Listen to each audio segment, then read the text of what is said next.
Welcome to A Balanced Life, Finding Productivity and Focus, the podcast that gives you tips and tricks about achieving productivity whilst remaining focused along the way.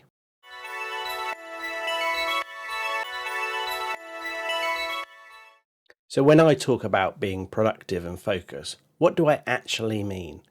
And let's explain what I mean from my point of view and see how many of you think that this is the way you think of things as well. A big part of being productive for me is the ability to remember what you need to do, when you need to do it, and have those memory skills. There's far too much information in the world today. Being able to remember the vital things at the right time is so important. Alongside that, a huge part is planning. Planning what you need to do, planning how you need to do it, and planning when you need to do it. Tracking tasks to completion and projects and goals for me is a massive part of my productivity system and how I would describe being. If you're not tracking things, how do you know where you've been? How do you know where you are? And how do you know when you've got where you need to be? In relation to where you need to be, you need to know your goals. This could be a simple goal. This could be a complicated goal. It could be a work goal. It could be a life goal. If you have a goal, then you're probably going to aim for it. If you aim for it and achieve it, you're going to have that sense of satisfaction. Goals are really important. It's easy to have many goals in life and almost have too many goals, and therefore prioritization is a huge part of productivity for me. Being able to prioritize what you need to do, when you need to do things, or what the big thing that is you need to do is a huge part of productivity. We've all started the day and done the things that we wanted to do, but not the things we needed to do. And that's because we've prioritized the wrong way. Underneath all of this is habits and building habits and ways of working to be productive and allow you to have that focus. Building good habits brings in the balance of life and makes things work. So actually, how do you achieve habits? How do you track your habits? And how do you make yourself learn those habits? As we've touched on, today's world is full of a million distractions. The phone will buzz, you'll get an email, there's something to look at, there's a new program to work through, something exciting's happened, there's news in the world. There's many, many ways to be unfocused. So how do you focus? What do you focus on? And how do you make this continue as part of productivity? Another huge part for me is completion. If you're completing your goals, if you're completing your tasks, that's a huge thing that you need to be able to note, mark, and take credit for. Completing is the aim and the outcome of achieving so many of those tasks. Within all of this sounds very system and process. So for me, a big part of productivity and balance is about thinking and having the right time to think about things that you need to think, and having that as focused, dedicated thinking time that allows you as an individual to prepare and plan. And lastly, I would say the productivity way I like to work, it's a help. It should be a help to you, your life, your home, your hobbies, and everything you're doing. If it's a trial, if it's a test, if it feels like a burden, it's not helping, it's not working. We've touched on what it is, but also let me be very clear for me what productivity is not. It is not a replacement for my brain. This is not a system of automating me. This is not AI me. That's not the way this works. Productivity is also not foolproof. You could be the most productive person in the world and things will still go wrong. That is life. So do not make assumptions, and also do not work on the basis that it will solve everything. Also, productivity will not and cannot follow everything and cover everything in life. As individuals, we live the most complicated lives we've ever done. And every year your life is probably more complicated than it was the year before. You can't be productive and track, trace, goal, and achieve everything and everything all the time. It's okay. And a big part of productivity is it's not something that just happens. It does require some work. It does require some time. Bringing this all together is the key of making this work. How do your goals lead to your tasks? How do you prioritize those and focus on them? How do you achieve them and mark them as completed and form the habits along the way? Doing it without relying on it or needing to spend all your time on it, that is the outcome of being productive that I want to get to, where I've built my habits and I've got my ways of working and I'm achieving what I need to do, and I'm being supported by myself along that journey.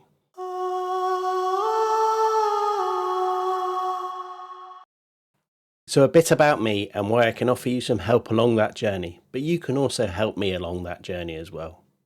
I've worked now for over 25 years in different organisations, ranging from small organisations to multi-million organisations, massive projects with huge delivery and almost life and death work within that, small projects and detail that was beyond my comprehension when we started. I've always been part of teams or led teams and working through that. I've seen people do remarkable things, and I've seen remarkable people fail and do terrible things. All along the journey, I've been picking up tips and tricks along the way of how to do things. And I've learned a lot about myself and a lot about how I like to work. And I've also learned a lot about what drives me mad along the way. I've got 3 children. One's now a young adult, and being a parent teaches you so much about productivity, as they take the massive chunk of time that before you were a parent, you really wonder what you did with. My partner and I have just celebrated 10 years together, and she'd be the first to say that we approach things very differently in our work and home lives and how we get things done. And there's no good, wrong, right, or bad way of doing things. They're just different ways that work for different people. Outside of that, I've got a great group of friends and hobbies that teach me all about achieving your personal goals, how to focus outside of that time, and sometimes some things that I would have never thought to touch on. And one of the biggest things I've learned along this journey is how to focus when I need to focus, how to switch off and take breaks when I need to switch off and take breaks, and when those key moments are. So let me be clear about this. I don't have everything figured out, and it doesn't all perfectly work all the time. And everything I do isn't necessarily going to work for you. Focus is hard for me on a day-to-day basis, and one of the key things is about finding the things that work for you and evolving them and changing them so you can find your own method of working.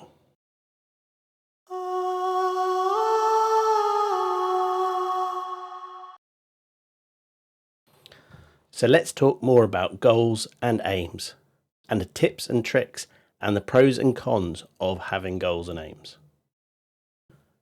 Having goals is a huge part of being productive, and achieving them is a massive part of that sense of achievement that also leads us to being more productive.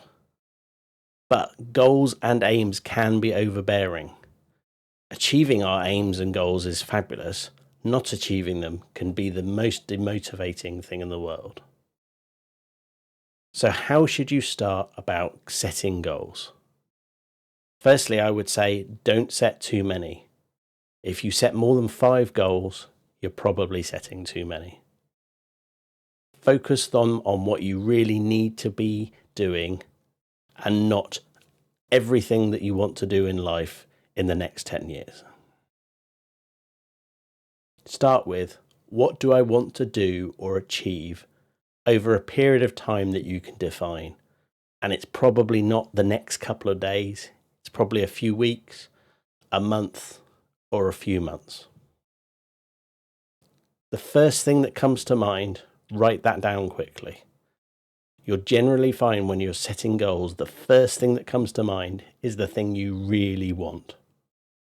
It might not be the only goal you have, but it's probably your best personal goal. So let's start and write that down. Well done, you've written yourself a goal. But there is more to it. Once you've written that goal down, we need to work out what will achieving it be. And it's often called success measures. So when writing down a goal, define what will success be for you, so you know when you've achieved it. A vague goal without a real outcome could actually never be achieved because you don't really define what achievement means. And write achievement down for you, not for anyone else, unless it's a goal that you've been given. So once you've written that first goal down, do it again for 2 or 3 more. But as I said, if you get more than 5, again, stop there for now. I'll also give you my tips and tricks for setting goals. And I would break these into the pros and cons, or the highlights and negatives of setting goals. So a really important thing to do when setting a goal is to make sure it's realistic. I could set a goal that I'm going to be the 100-meter champion in the next Olympics. Realistically, that's not going to happen. It's never going to happen. And writing that as my first goal is not setting myself up to achieve. It's not realistic. It needs revisiting. You don't have to know how to achieve a goal to have it as your goal. You just need to really want or have to do it. That's a goal. We'll work out how to do it by going through tasks later. It needs to be something that's important to you. You can be given goals by others, but the best goals work when you set it for yourself. And that's why starting with that one thing that pops into your mind, that's the important goal. Focus on that. A good way for testing, is it a good goal, is often called the sleep test. And this works for a whole heap of things you'll do in life. The sleep test is where you write something down, you say, that's my goal, that's what I want to do, you get a good night's sleep, and you look at it tomorrow. If you still agree with yourself the day after, congratulations, the goal has passed the sleep test. If not, and you've thrown it in the bin, write another goal and start again. Sleep test is great. And my last tip, and this doesn't apply to all goals because of the nature of goals, but I think is really quite important, is this a goal that you want to tell someone else it's your goal? If that's the case, that's a huge part of goal motivation and driving yourself. If you want to publicly say that that's your goal, that's a really good start. That may just be to your partner, it may be to friends, it may be to everyone. But if you want to do that, that's a really good sign. It's a good goal for you. On the negative side of setting goals and some common failures, let's go through some things that might help you. So firstly, for me, if you're setting a goal and they've all got the same deadline, that's potential for massive failure. And the other way you might look at that is by going through, what are your New Year's resolutions? Every year, a load of people set a load of resolutions that need to be done by this time next year. Spend New Year's Eve remembering or trying to remember New Year's resolutions that didn't get achieved. Don't line all your goals up to be achieved at the same time. Don't make your goals too complicated. Don't spend so long trying to work out what the goal is and how you might get there and the detail within it that you don't actually really know what the goal is. Try and make it simple. Try and make it clear. Try and make it no more than a couple of bullet points. If it's getting too complicated, it's probably at the stage where it's a very complicated goal or something you don't truly understand yet. When setting that goal, really challenge yourself on how you're going to feel. If you think that achieving that goal is going to make you smile and make you happy, that's a great thing. If you're going to feel a bit meh when you've achieved that goal, it's probably not a goal. It's probably a task or something that you think you need to do. And last but not least, goals are generally not one task. So I wouldn't say a goal is, I will put this rubbish in the bin. The goal would actually be, I'm going to be tidier in life in general. One of the tasks might be putting that rubbish in, but try not to make that goal something that you will literally do in the next 10 minutes. You're cheating yourself on your goal setting then. So those are my initial thoughts and ways of setting some goals. The best way to do it, like with all productivity, is to just go and try. What do you want to do? What is your goal in life? So what is your goal? What has come into your head while we've been talking this through? If you've thought of something, write it down.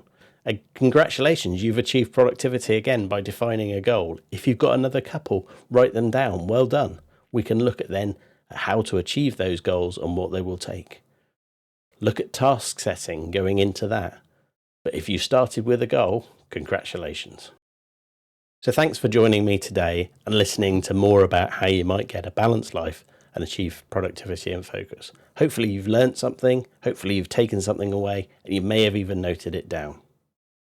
Good luck on being more productive, and hopefully you'll be focused along the way.